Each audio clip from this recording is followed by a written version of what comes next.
Greetings, YouTube. The doctor is in. Dr. Urias Papers here, coming at you with another commentary on Dungeons and Dragons. And welcome to the channel that takes power gaming to the next level. Today on the Doctor Spell Prognosis, we're talking about the spell Clone. We're giving this a B+.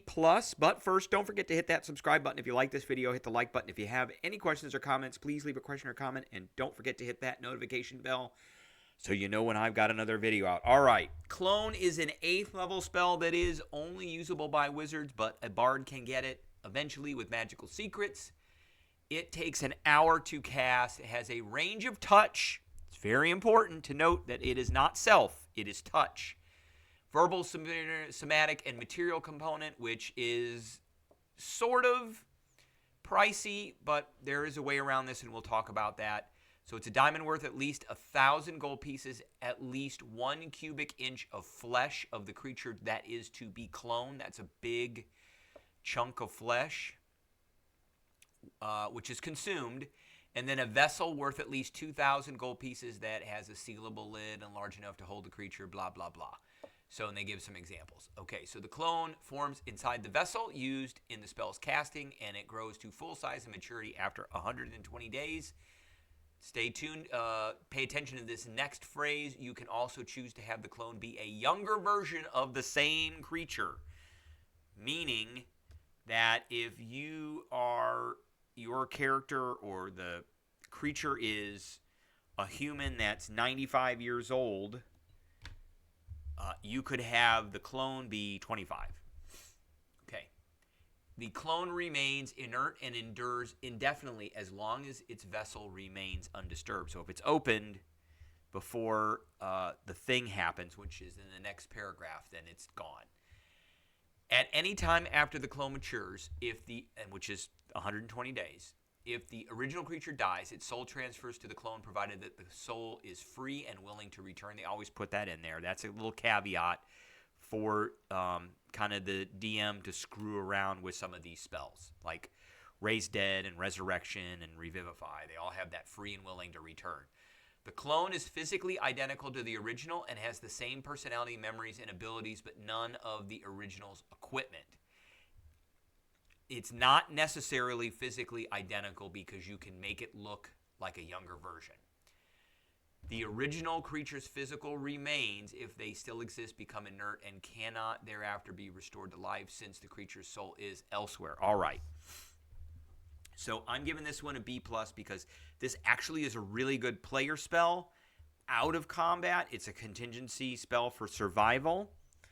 And it also is a great DM tool for adventure building, particularly adventure building for a big bad evil in a really wide, expansive campaign. All right, so some of the pros of this. Essentially, this has an indefinite duration. I mean, the clone, you make it, you put it in the vessel, it grows, and it lays there until you need it, as long as it's undisturbed. But, you can hide it very easily, and if nobody knows where it is, when you die, your soul goes in it, and then it's done. You can make a younger version of yourself or the target that you want to clone. That is great, essentially giving you everlasting life. It has a range of touch. Now, I said that was important because it is not self, which means you can clone others. And it also does not demonstrate a limit on how many clones you can make. So I like this. It's a pro. It's also a con because there are no rules in here if you make multiple clones of yourself. So where does the soul go if there's 5 different clones? Does it go to the first one you made and then so on and so forth? Those are rules that your dungeon master is going to kind of have to explore. If you go to Sage Advice, not there. And remember, Sage Advice is the only official source of rules clarifications for Dungeons & Dragons 5th edition.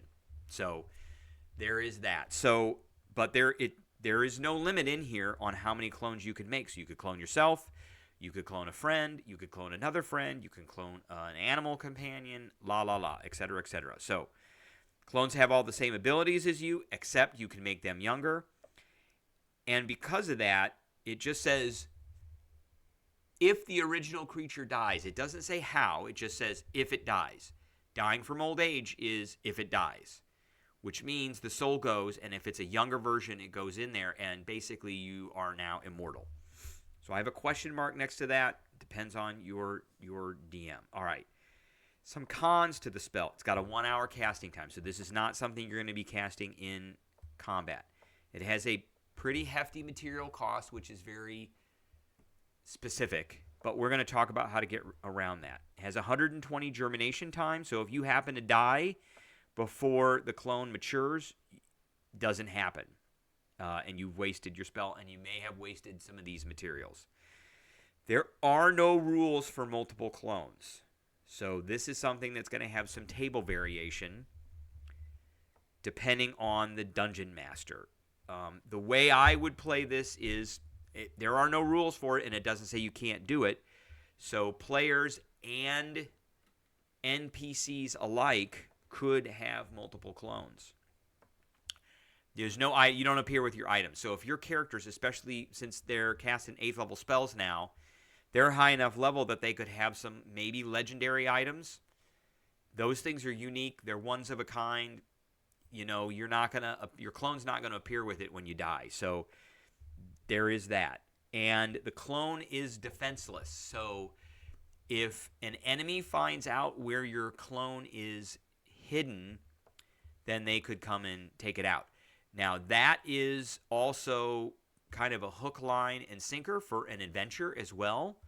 You could have a big bad who has 5 different clones hidden all over the world in vaults, and there is a big pile of treasure next to each one because the big bad wants the clone to wake up and grab some stuff right away and be able to be ready to rock and roll. So adventures could be created around those layers or those areas where those clones are. All right, a few things I want to talk about. So how do we get around this material cost? Well, Wish says the basic use of this spell is to duplicate any other spell of 8th level or lower. Clone is an 8th level spell, check. You do not need to meet any requirements in that spell, including costly components. The spell simply takes effect. Check. We get rid of all this. So the spell, in my opinion, if you were to use Wish to cast Clone, one, it would get rid of the 1 hour casting time because Wish has a 1 action casting time. And I would say it would immediately make the vessel and the clone would appear in it. Now, it's up to your dungeon master on whether the clone appears mature or not after Wish. I would say no, but it foregoes all the rest of this. So the clone is still going to have to mature. Spells like Simulacrum could also be used with this, especially if you're high enough level to have your Simulacrum cast Wish. And we talked about the Simulacrum cheese with Wish as well. And you can clone a friend. You could clone your whole party, and everybody would essentially be immortal, especially if you use Wish to do this, because it's just the basic use of the Wish right here. It's just the basic use of the Wish, and that's it. So, pretty great spell. I have to say, pretty great spell. Has a lot of potential as either a player spell. There's plenty of adventure arcs that a DM could think of if the players are using it, to have, a big bad come after maybe find out where their clone is, come after it, or a big bad could have clones, and those could be an initiation for an adventure. All right, that is what I have for today. I appreciate everybody tuning in, and I will catch everybody later.